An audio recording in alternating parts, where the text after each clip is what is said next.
you read and see the language of Jesus? क्यों आप पढ़कर यीशु की भाषा को नहीं देखते? You will never hear that Jesus ever spoke a language of a victim.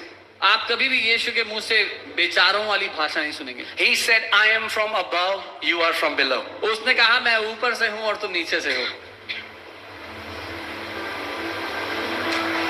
Do you know what the Bible, when we say we are born again, that word is not again, that word is born from above.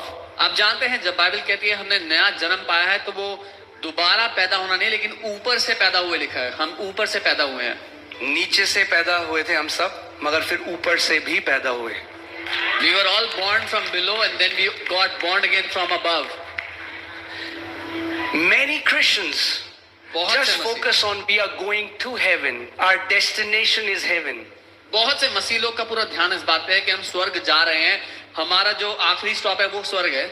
But not only you are going to heaven, you also came from heaven. लेकिन आप सिर्फ स्वर्ग जा नहीं रहे, आप स्वर्ग से आए भी हैं.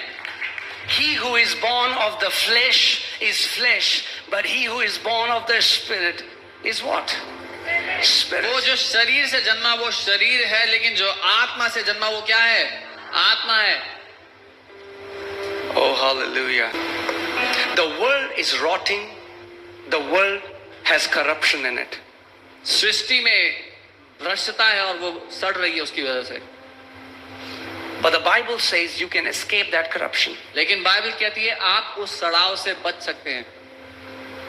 You can live free from, and I'm not talking about corruption, political corruption. मैं राजनीतिक भ्रष्टाचार की बात नहीं कर रहा हूँ. I'm saying this earth, the corruption in the earth. पृथ्वी पर भ्रष्टता है. Diseases. बीमारियां हैं.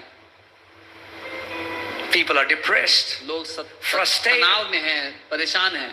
That's the normal narrative of people outside. ये सामान्य भाषा है बाहर लोगों की. But just because it's happening in the world doesn't mean it should happen to you. लेकिन सिर्फ इसलिए कि लोगों के साथ ऐसा हो रहा है तो आपके साथ भी ऐसा होगा जरूरी नहीं है. What did Jesus say? To whom the word of God comes, what does God calls them? यीशु ने क्या कहा? जिसके पास परमेश्वर का वचन आता है परमेश्वर उसको क्या कहता है? We all sing songs like tell me one song, Lord of Lords, King of Kings, any song like that? You know, we sing that song, राजाओं का राजा यीशु हालेलुया, प्रभुओं का प्रभु यीशु हालेलुया, यीशु शांति का राजा, right? तो हम ऐसे गाने गाते हैं जहां पर यीशु को राजा बोलते हैं, प्रभु का प्रभु. We call him the Lord of Lords. राजाओं का राजा तो ठीक है, वो राजा कौन है?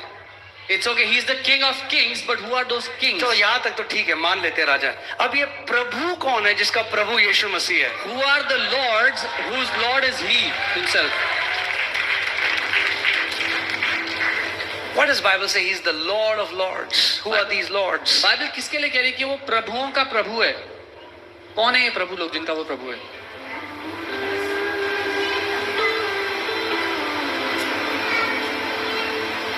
That was your mandate in the garden, to walk in dominion. वाटिका में, आदम की वाटिका में यही आपका मकसद था, प्रभुता में जीना. पास्टर, हर फरवरी को मुझे कुछ एलर्जी हो जाती है. Have dominion over that skin condition. That's your father's desire. Have dominion over that asthma. Have dominion over that sinful addiction.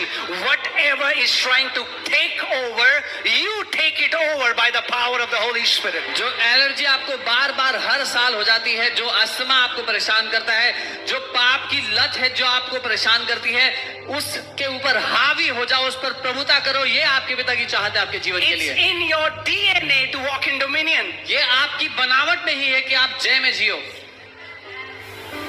It's in your DNA. आपकी बनावट का हिस्सा है ये. When you live as a victim, जब आप बेचारा बनकर जीते हो, you go against your DNA. तो आप अपनी बनावट के विरोध में जी रहे हो. You're called to walk in dominion. आप इसीलिए बनाए गए हो You're called to walk in victory. प्रभुता में जियो, जय में जियो. Amen.